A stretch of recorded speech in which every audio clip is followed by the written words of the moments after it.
Forecasters say a major winter storm, which is sweeping the US this week, may bring the coldest Christmas in 4 decades to parts of the country.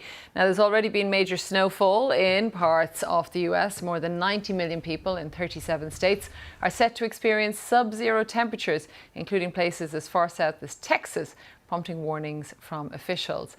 The cold snap could become known as what's called a bomb cyclone. That would be by tomorrow. Well, let's get more from our weather presenter, Matt Taylor.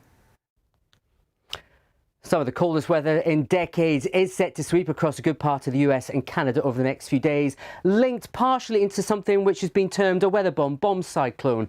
What is that about? Well, let me take you to the upper air where the planes fly first of all. Jet stream ribbon of fast-flowing air has been above the skies of Western Canada, pushing into the US, and it's on this little curve here where subtle changes in wind speed causes air to rise rapidly, and that develops an area of low pressure very, very quickly. The centre of that, the pressure can drop more than 24 millibars in 24 hours, and it's that which gets the term a bomb cyclone, a weather bomb.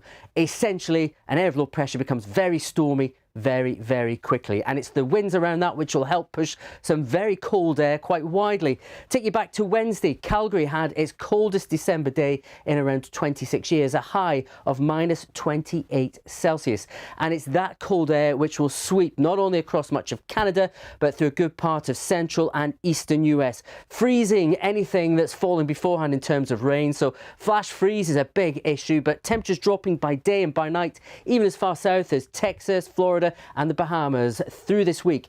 Some nighttime temperatures in Florida could be as low as minus 10 Celsius, 14 Fahrenheit.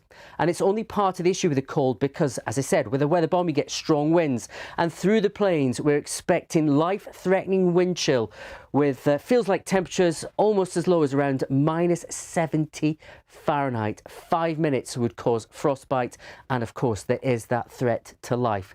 So even though we're seeing temperatures minuses in the Celsius, it's going to feel cold in that in the wind in some of the major towns and cities across Canada, central and eastern US. And then Christmas Day, Miami, 12 Celsius will be the high. That's the low 50s in Fahrenheit. And if you are planning to be on the move ahead of Christmas, certainly around eastern Canada, the Great Lakes, upstate New York, be prepared.